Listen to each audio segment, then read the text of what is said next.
The Great Mississippi Flyway is used by 40% of all migrating birds in North America. This makes for huge congregations of birds of a feather here on the Upper Mississippi National Wildlife and Fish Refuge. These tundra swans are only a little over halfway through their migration, but they pause here for a month or so to feed on the abundant arrowhead tubers that are found in the backwater pools of the Mississippi River. When the river freezes and they can no longer reach their food, they will travel on. In 1986, Congress passed a bill that formed the Upper Mississippi River Restoration. It provided that the Corps of Engineers use a portion of its funding for habitat restoration and long-term monitoring. The Corps of Engineers built new islands, protected old islands that were decaying, did some dredging, and transplanted a number of species from one pool to another, including arrowhead, which is the tundra swan's favorite food.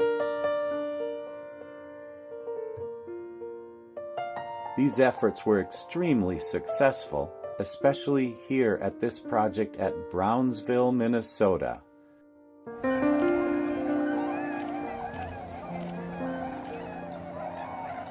If you take a drive to Brownsville during November, you will see this spectacular sight.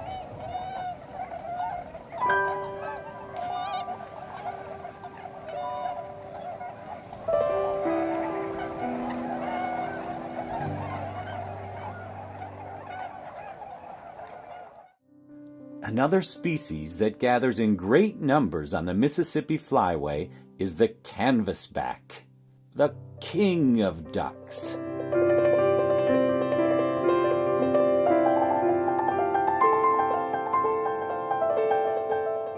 It is the largest, most powerful duck species. When I was young, we never saw sights like this.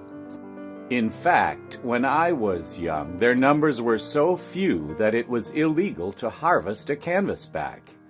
If you got caught shooting a canvasback, it would cost you a $200 fine, plus they would confiscate your shotgun. Of course, I, being the son of a fish and wildlife employee, would suffer considerable additional embarrassment. But my father taught me well how to identify waterfowl on the wing, so luckily I never did shoot a canvasback. Canvasbacks also feed on the tubers of aquatic plants, but they can dive deep where the swans can't reach.